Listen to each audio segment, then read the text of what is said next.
Okay, so before we get this video started, I wanted to give a quick intro and explain the foundation of this video and what it's about. So this is an alternating step staircase. I'm going to be going through how I build this, how I determine measurements and layout, tread size, pitch, and all of that. Now, I just wanted to preempt the video with this quick introduction and explain that I didn't plan ahead for this. This is not content that I, had planned 3 months ago or 2 weeks ago even. I happen to be building this. It's for a building I own. I had to build 2 of them, and I thought last minute, let me grab the camera and film the process and try to explain it as I go. So, I get mostly great comments from people, but I always get people that are pissed and upset because the video is not a how-to, etc. This is more of a how-to video, and I can tell you ahead of time, my how-to videos always do poorly. I know that's what a certain select number of people want, but they barely get any views. It is my compiled view, condensed formats of building stuff that do the best. It's just the way it is.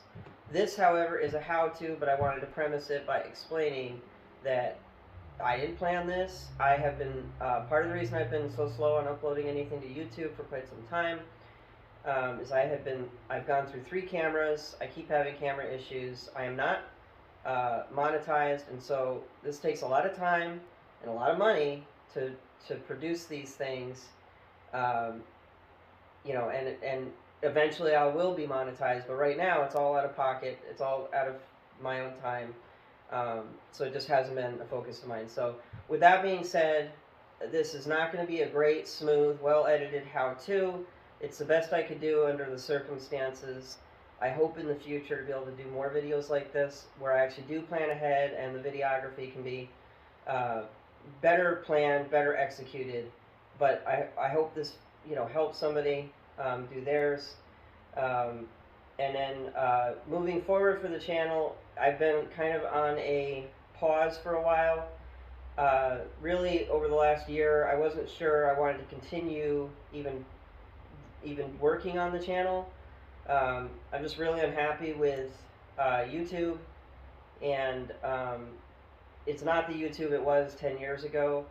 That being said, what I have decided to do is I am going to continue to try to build the channel, but what I'm going to be doing is attempting to push traffic towards other sites. So right now I am uploading everything we do here. I'm going to be uploading on several sites. So I have a Vimeo account, I have a Rumble account, obviously I have the YouTube account, and then there are actually some crypto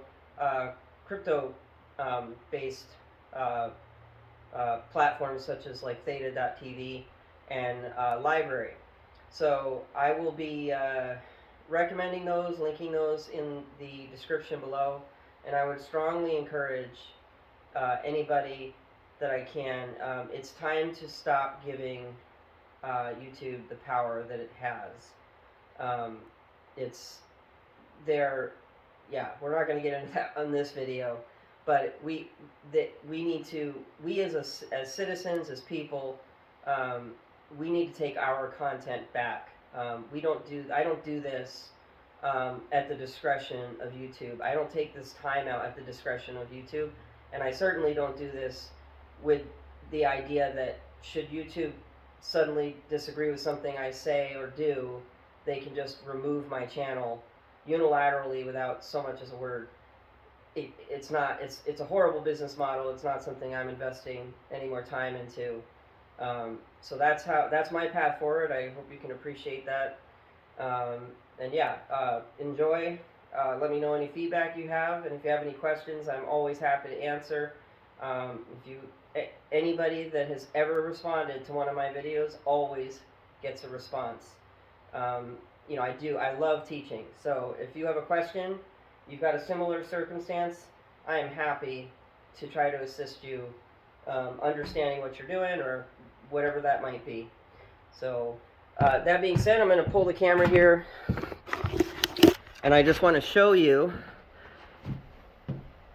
We talked about the notch and the connection point at the top of the stringer.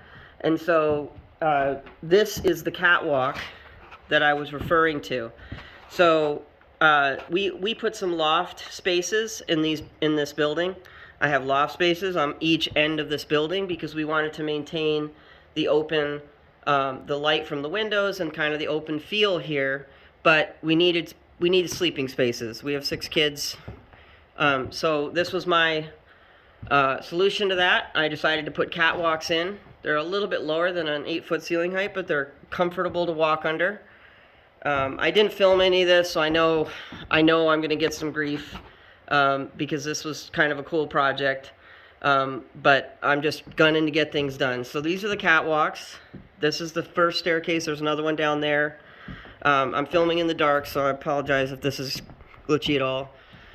But this is what we were doing. So I'm not connecting to a wall. I am connecting to a 4x6 beam up there, and that is the notch that you'll see me laying out and explaining. And that was the purpose behind it. You can see that the heel of our stringer rests at the bottom of that 4x6, and so that gives us total load-bearing strength. There's no weakness in the stringer. This is way overbuilt, obviously. This is a 2x10. We do not need a 2x10. I just wanted to keep the stringer, the treads enclosed inside of the stringer, and I never like to notch my heel out, so that's how I chose to do that here. So I hope you guys enjoy, and we'll let the video commence.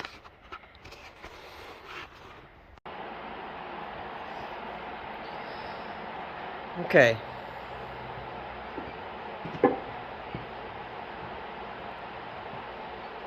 So, it's a little cramped in here, but I'm making do, and I'm going to show you how I lay out my stringer for this.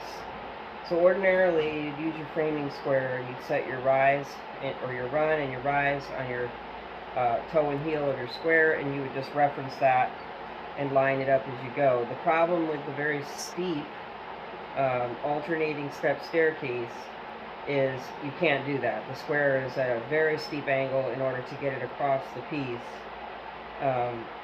So what I'm doing is just manually measuring my rise for each step. So they are going to rise. My rise in this particular case is 8 inches, and it's going to rise. I'm going from the top of each tread here. I'm actually marking them out just to keep everything not confusing, and I'm just measuring my 8-inch rise that I'm going for. Now 8 is a little steep for a rise, but it's not. Code actually allows for 8 1/4 on a rise, so we're actually still within code. Not that that matters in this case, but I'm just pointing that out. So the first thing I'm going to do is go through and I'm going to mark out all these rises. And the reason it's 8 is I have a 96-inch finished floor termination, because it's not a finished floor that I'm going to. I'm actually, and you'll see this a little bit down the road, I'm going up to a catwalk that I built, and that's the finished height that I'm needing. So I'm going to do this until I have 12 of these steps laid out. I'm going to do a 13th step, which you're not going to actually see. It's not really a step, it's going to be a partial. Again, you'll have to wait to see. But let me finish this, and I will come back, and we'll go over and explain the next step. So, and so the math for this, I'm not going to get into too much detail here, but essentially, with a staircase like this, you can really do any angle that you want. So the way I determined this staircase is I determined the amount of run that I wanted this staircase to be at.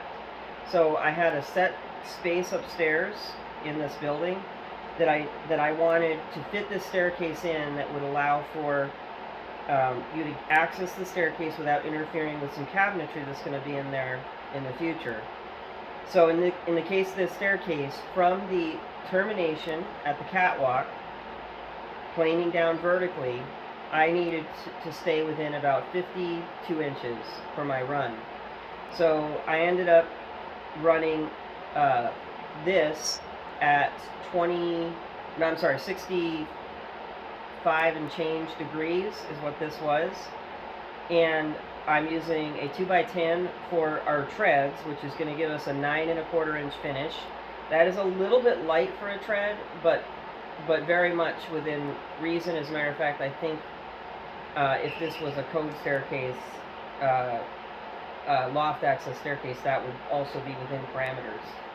So 9 1/4 inch tread, and so that is how I determined this. Now, if you didn't have a limit on run and you were just trying to be creative with a space, you could really pick the angle that you liked, and you could do that. But in this case, I allowed my run to be my determining factor of what this angle was.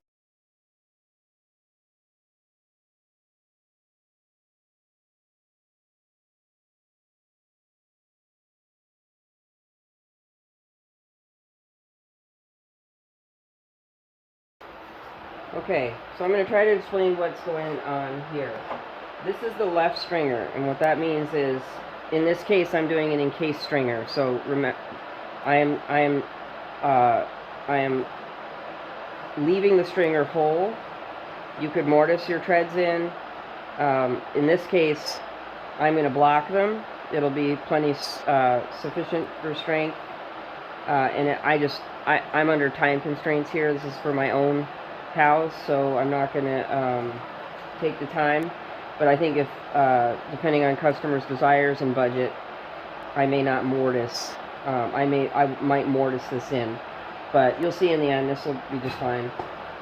So what I'm going to be running into here is this left stringer, treads back here, is going to finish out right here on my 4x6 catwalk.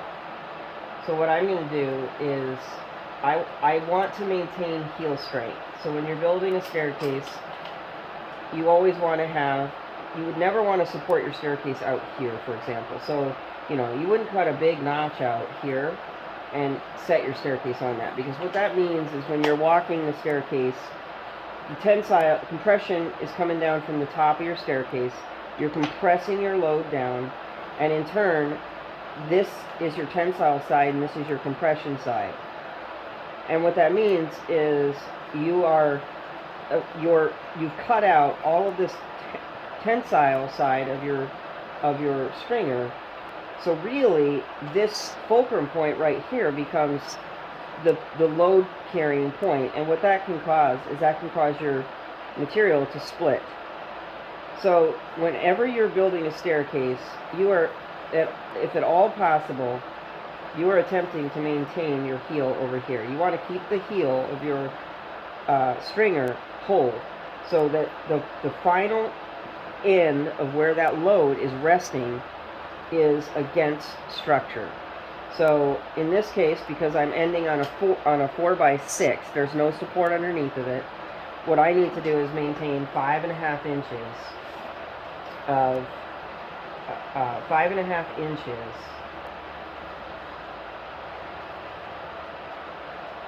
and that's right there is the bottom of my 4x6. So what that means is I'm going to come over here and I'm going to put this horizontal here just as a reference. So that's the bottom of my 4x6. And what that means is I want to put my vertical cut, because the way I've chosen to finish this, now I'm going to draw this here for you. So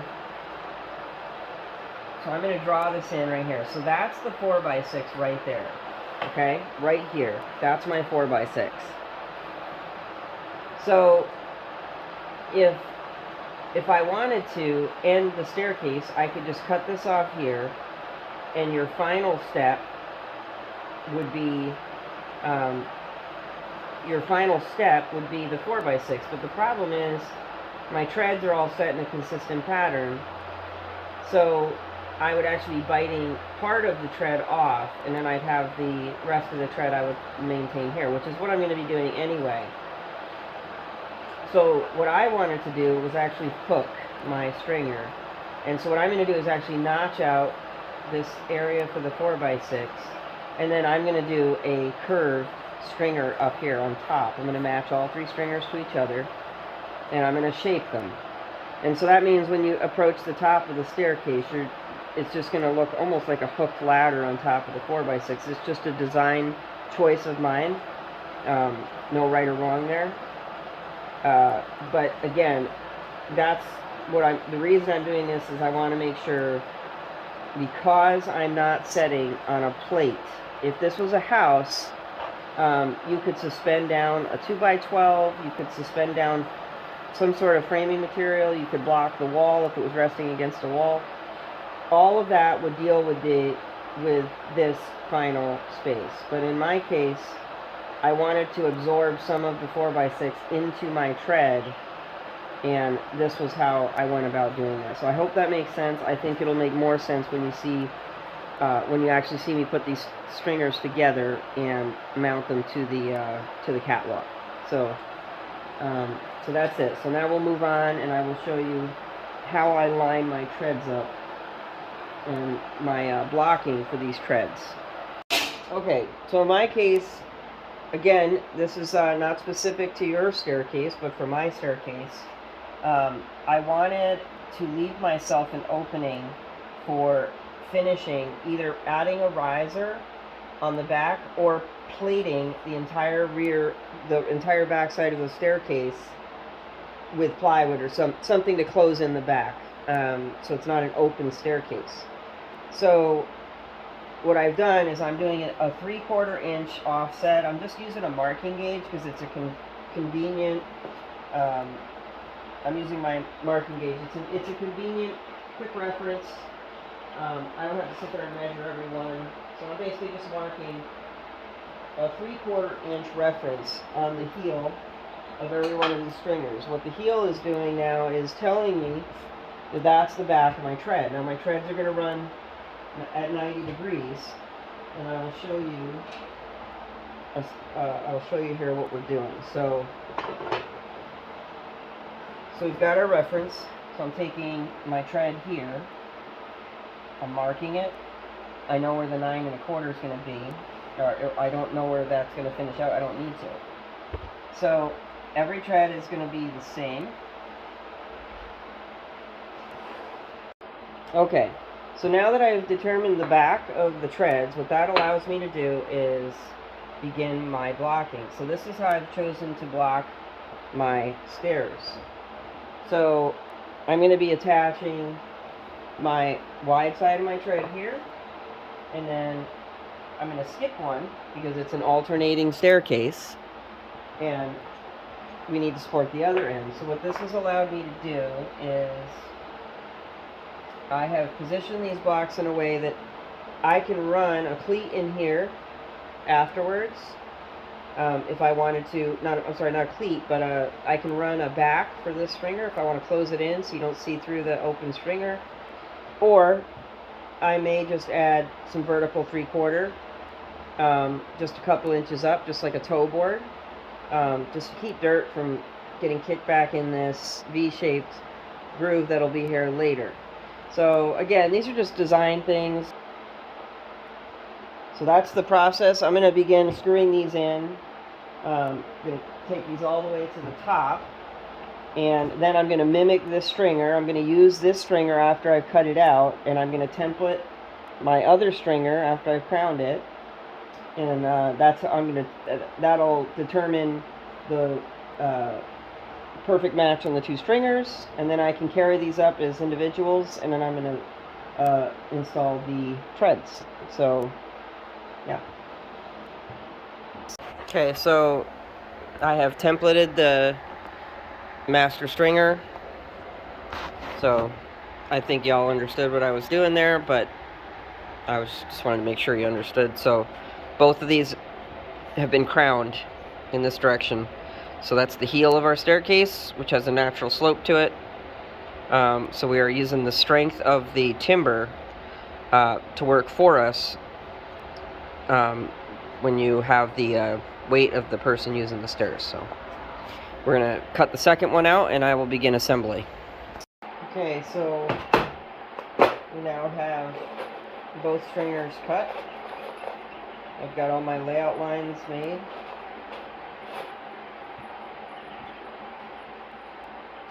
And I'm going to begin screwing my piece in. So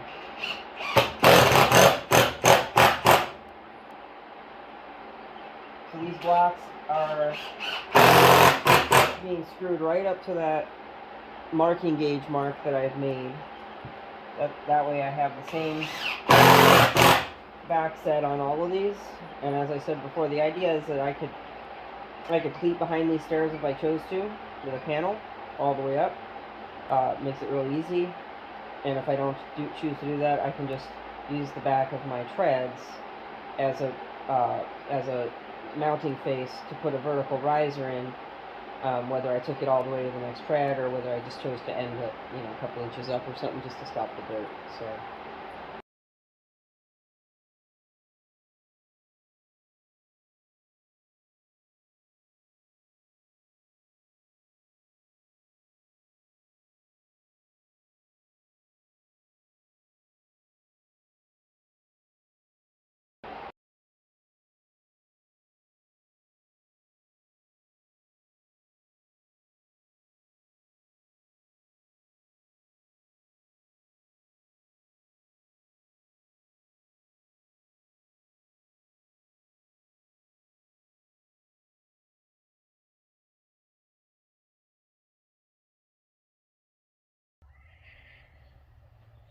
Okay, so here we have our template.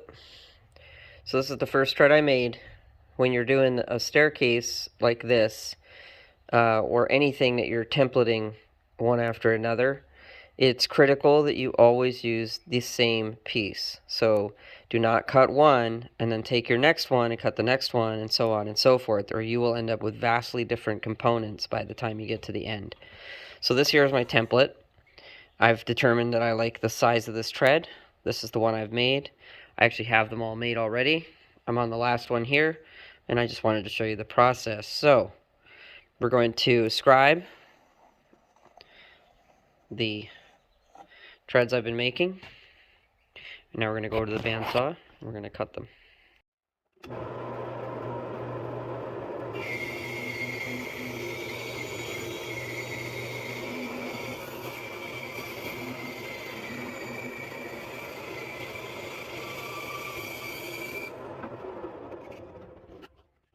Alright, so now we're going to sander.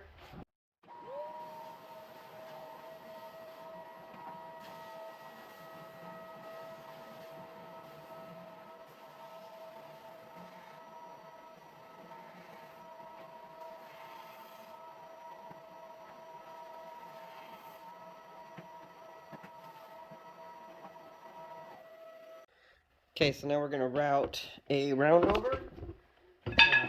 This isn't necessary. You could leave them just eased edge or whatever, but we decided we're going to do a roundover on ours, so.